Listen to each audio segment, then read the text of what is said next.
Hello guys, இன்றைக்கி நம்ம என்ன பார்க்க போகிறோம்னா பென்டனில் இருக்கிற டாப் 6 டிஸ்ட்ரக்டிவ் ஏலியன்ஸ் தான் பார்க்க போகிறோம். அது பார்க்குறதுக்கு முன்னாடி உங்களுக்கு நான் சப்ஸ்கிரைப் பண்ண சொல்ல போகிறதில்ல. இந்த வீடியோ ஃபுல்லாக பார்த்துட்டு உங்களுக்கு பிடிச்சிருந்தா மட்டும் நம்ம சேனல் சப்ஸ்கிரைப் பண்ணிக்கோங்க. சரி வாங்க வரலாம்னு பேசாமல் வீடியோக்குள்ளே போயிடலாம்.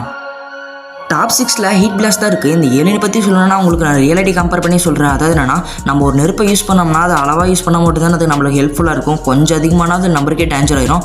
அந்த மாதிரி ஒரு டைப் உள்ள ஏலியன் தான் ஹீட் பிளாஸ்ட். ஏன் நம்ம ஃபஸ்ட்டு பென்டன் வந்து ஹீட் பிளாஸ்ட்டை ட்ரான்ஸ்ஃபார்ம் பண்ணும்போது அது ஒரு காட்டையே கொளுத்திருக்கும். அதுலேயே தெரியும் வேணால் நம்ம ஹீட் பிளாஸ்ட் எவ்வளோ டேஞ்சர்ன்ட்டு. டாப் 5ல் ஃபீட்பேக்ன்ற ஏலியன் தான் இருக்குது. இந்த ஏலியனை பற்றி சொல்லணும்னா இது ஒரு எலக்ட்ரிசிட்டி டைப் ஏலியன். நான் இதை கூட உங்களுக்கு ரியாலிட்டி கம்பேர் பண்ணி சொல்ல போகிறேன். அதாவது என்னன்னா, நம்ம டெய்லி லைஃப்பில் வந்து எலக்ட்ரிசிட்டி எப்படி யூஸ் பண்ணுறோன்னா ஒரு ஒயர் வழியாக பாஸ் பண்ணி தான் யூஸ் பண்ணிட்டு இருக்கோம். அதே எலக்ட்ரிசிட்டி மொத்த இடத்துலையும் எப்படி அன்கண்ட்ரோலபிளாக வந்து பாஸ் ஆகிட்டு இருந்துச்சுன்னா அது எந்தளவுக்கு டேஞ்சர்னு உங்களுக்கே தெரியும். அதே மாதிரி ஒரு ஏலியன் தான் நம்ம ஃபீட்பேக் வந்து ஒரு எனர்ஜி அப்சர்வ் பண்ணி அது வந்து ரிலீஸ் பண்ணும்போது மற்ற இடத்துக்கும் டேமேஜ் வர வாய்ப்பு இருக்குது. இப்போதைக்கு ஒரு பெரிய எனர்ஜி வந்து அப்சர்வ் பண்ணிச்சுன்னா அது ரிலீஸ் பண்ணும்போது அக்கம் பக்கத்தில் இருக்கிற பீப்பிள்ஸ் ஏரியாஸ்க்கெல்லாம் டேமேஜ் வர வாய்ப்பு இருக்குது. ஸோ நான் இதனால தான் ஃபீட்பேக்கை 5th பிளேஸில் வச்சுருக்கேன். டாப் 4ல் கிளாக் ஒர்க்ன்ற ஏலியன் தான் இருக்குது. இந்த ஏலியனை பற்றி சொல்லணும்னா இது ஒரு டைம் கண்ட்ரோலர். இதோட டைம் கண்ட்ரோலிங் பவர் வச்சு இப்போ ஒரு மனுஷனை வந்து வயசு அதிகப்படுத்தியும் கொள்ளலாம், வயசு கம்மிப்படுத்தியும் கொள்ளலாம். ஏன் அந்த டைமே கண்ட்ரோல் பண்ணி ஒருத்தங்களை ஃப்ரீஸ் பண்ணி வேறு லெவலில் யூஸ் பண்ணக்கூடிய ஏலியன் தான் இந்த கிளாக் ஒர்க்கு. இந்த ஏலியன் அது 4th பிளேஸ் காரணம் இதுதான். இது ஒரு வேறு லெவல் டைப்பு. எனக்கும் இந்த ஏலியன் ரொம்ப பிடிக்கும். உங்களுக்கு பிடிச்சிருந்தா கமெண்ட்டில் மறக்காமல் சொல்லிடுங்க. சரி வாங்க நம்ம நெக்ஸ்ட் பிளேஸுக்கு போயிடலாம்.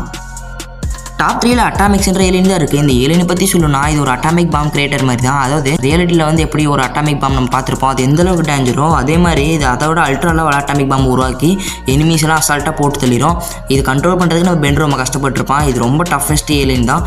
இந்த ஏலியன்லாம் நம்ம பெண்டர்லாம் எடுத்தோன்னு வச்சுக்கோங்களேன், பக்கத்தில் இருக்கிற செவ்வூரெல்லாம் காணாமல் போயிடும். அந்தளவுக்கு ஒரு டேஞ்சரான ஏலியன் தான் இந்த அட்டாமிக்ஸ். டாப் 2ல் வெய்பிக் தான் இருக்குது. நான் வெய்பிக் பற்றி சொன்ன உடனே சில பேர் கெஸ் பண்ணியிருப்பீங்க இதில் என்ன ப்ராப்ளம் இருக்குன்ட்டு. பட் சில பேர் கெஸ் பண்ணியிருக்க மாட்டீங்க. அவங்களுக்கு நான் இப்போ சொல்கிறேன். அதாவது என்னன்னா, நம்ம பென்டன்லாம் எப்போ வெய்பிக்காக ட்ரான்ஸ்ஃபர் ஆகணும் அப்போலாம் வந்து பக்கத்தில் இருக்கிற பீப்புள்ஸ்க்கு இப்போ ஒரு ஃபெஸ்டிவல் இல்லை ஒரு பீப்புள்ஸ்க்கு நடுவில் வந்து வெய்பிக்காக ட்ரான்ஸ்ஃபர் ஆனோன்னா அங்கே இருக்கிற பீப்புள்ஸுக்கு வந்து உயிரிழப்பு அதிகமாக சேதமாகும். ஸோ இதனால் நம்ம வெய்பிக்கெலாம் வந்து பென்டன் எப்போ யூஸ் பண்ணுவோம்னா யாருமே இல்லாத ஒரு ஏரியாவில் ஒரு மலைக்கு நடுவில் அந்த மாதிரி இடத்துல தான் நம்ம வெய்பிக்கை யூஸ் பண்ணுவோம். அப்புறம் நம்ம வெய்பிக்லாம் ஃபைட்டில் இறங்கிச்சுன்னா எத்தனை உயிர் சேதாகும் உங்களுக்கே தெரியாது. இப்போ வெய்பிக் ஒரு டைம் விழுந்தா கூட 1000 பேருக்கு உயிர் சேதாகும். ஸோ நான் இதனால தான் வெய்பிக் வந்து 2nd பிளேஸில் வச்சுருக்கேன். சரி வாங்க 1st பிளேஸ்க்கு போயிடலாம். டாப் 1ல் வியூவர்ஸ்லாம் கெஸ் பண்ணியிருப்பீங்க. அஃப்கோர்ஸ் அது ஏலியன் எக்ஸ் தான். நம்ம ஏலியன் எக்ஸோட பவர் பற்றி சொல்லியும் தெரியணும் இல்லை.